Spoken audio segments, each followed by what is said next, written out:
Radhe Radhe. Today is Saturday, 30th August 2025, and here we are to present to you this recap video for today's Bhagavad Gita study session, continuing along our collective journey of chapter 11 as we progress through a couple of verses week after week. Along with me, here is Mummy. Radhe Radhe.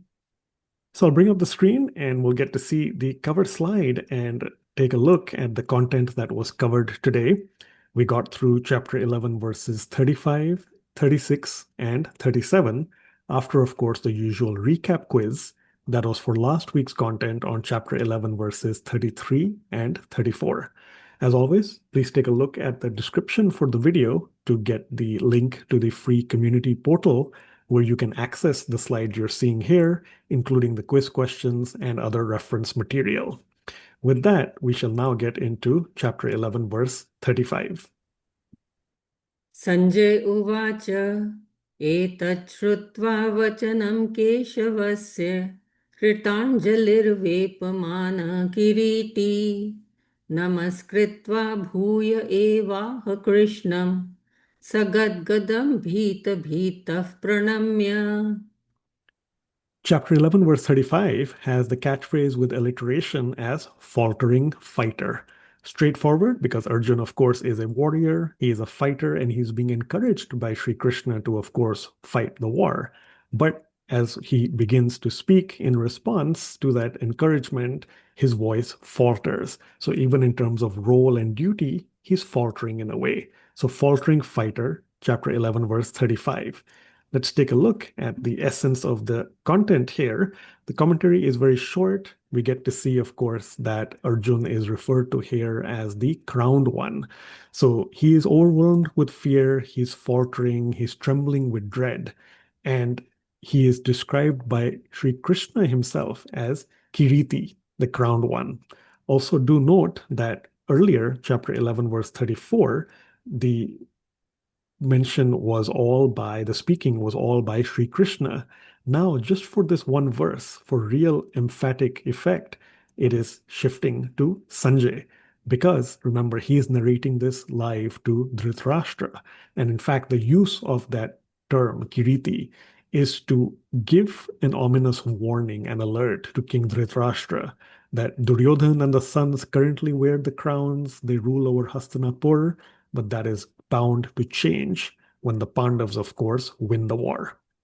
As we mentioned in class, Kiriti, this crown, this diadem, diadem, Indra had provided that to Arjun. That is after Arjun had completed the task of performing Guru Dakshana for all the education and help that Indra had provided to him as a guru and a preceptor.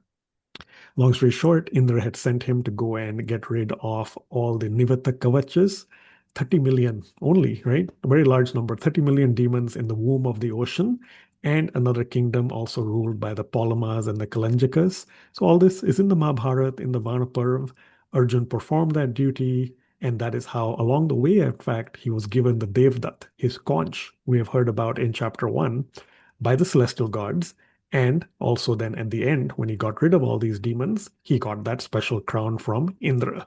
So again, literally, of course, the crowned one, but also metaphorically, because the Pandavas will take over, King Yudhishthir and all, eventually will, of course, get to be the rulers of Hastinapur. Next up, let us take a look at chapter 11, verse 36.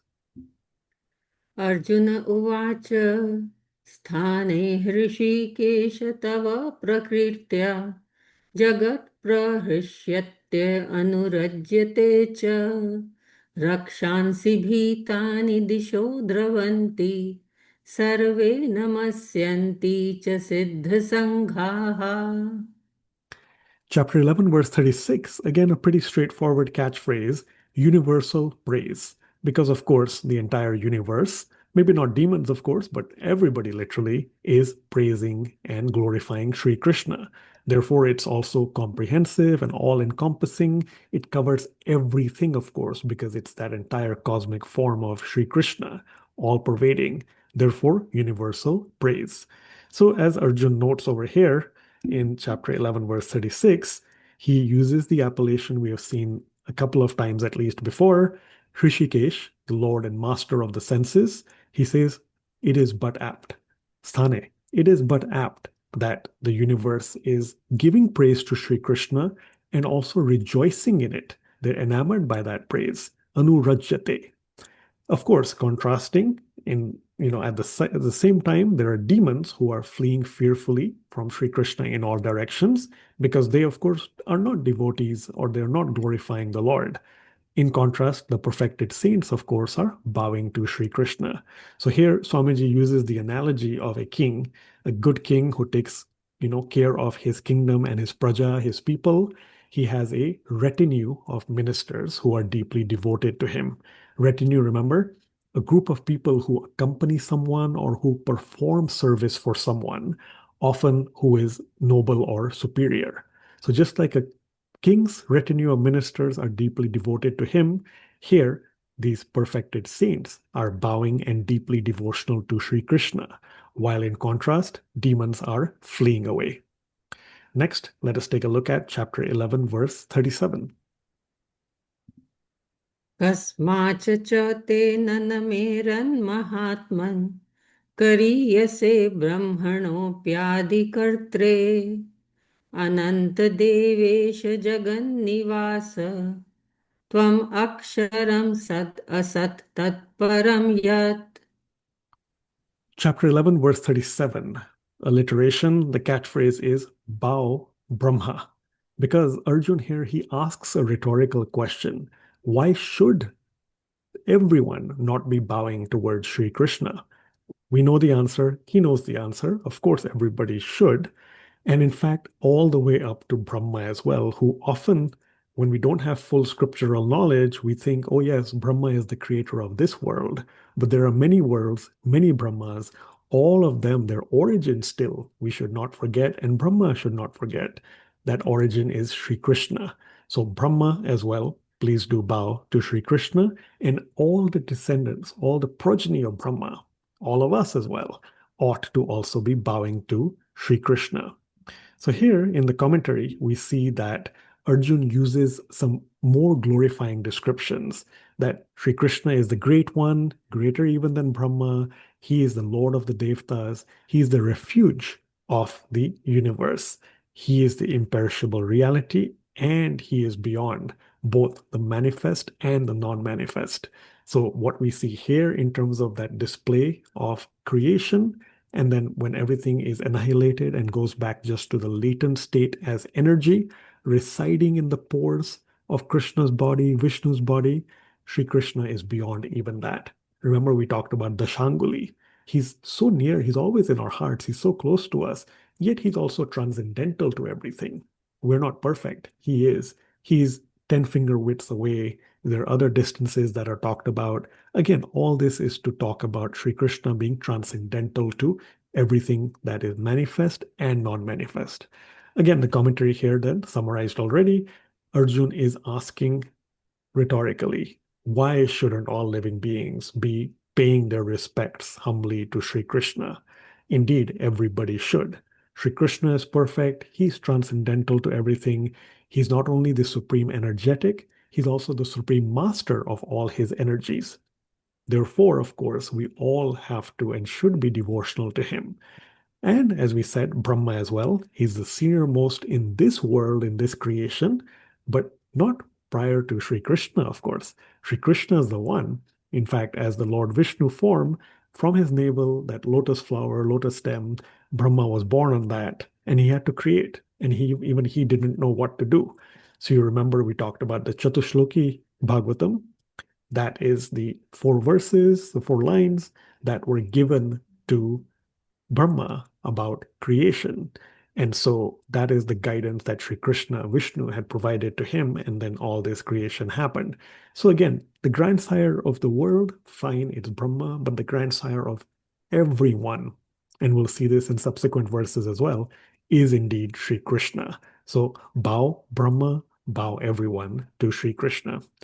Mummy, it's over to you now to talk about these three verses as well as elucidate upon any important Sanskrit terms or words. Thank you, Gagan. So from verse number 35, a very important word is sagadgadam. Sa Gadgada means in a faltering voice. So basically, in this verse, what is happening when Arjun, in previous verses, when Sri Krishna showed Arjun his huge universal cosmic form, where it had many, many faces, many hands, and Arjun saw that everything is coming out of him, everything is going back into him. And I think in just two verses ago, when Sri Krishna said, that I am mighty time. I am Mahakal, and it is the time that is the destructive force which annihilates everything. That is what, of course, made Arjun fearful. As it is, he was disturbed that he did not want to fight the war. Now, after seeing this universal form, when he thought that Krishna is a simple friend of his, and here he sees that universal cosmic form, and then Krishna says that he is mighty time, but natural Arjun's emotions are now all the more disturbed. He is fearful. At the same time, in the next few verses, he is going to do loads and loads of prayers of Sri Krishna. So, how is he able to do? That means he is fearful, but not to that extent that he cannot even pray to God, that he cannot sing his praises. So, he is full of emotion, fearful, but the emotion is sagadgadam. His voice is faltering. When somebody is very happy, then also your voice becomes very emotional. When somebody is scared, then also your voice is that faltering kind. So, in that voice, he is praising Sri Krishna. And he says that Rishikesh, he uses Rishikesh word for Sri Krishna, that is in the next verse number 36. That is, you are the master of senses. So, Sri Krishna is one who lives in our heart, and if we keep ourselves aware of Sri Krishna in our heart, then automatically our mind and senses they stay in control. So we have to remember them.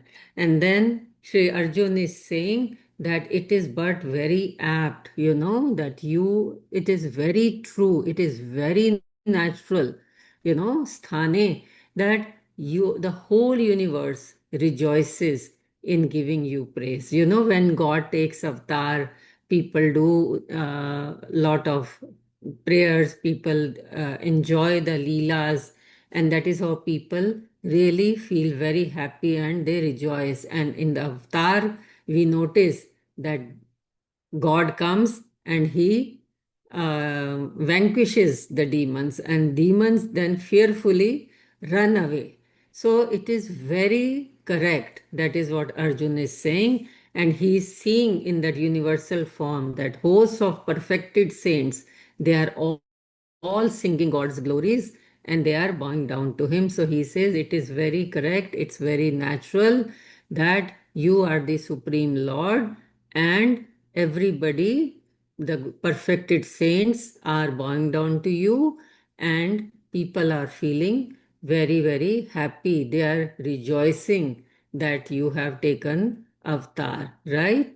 And in the third 37 verse, we will look at the um, word Aksharam.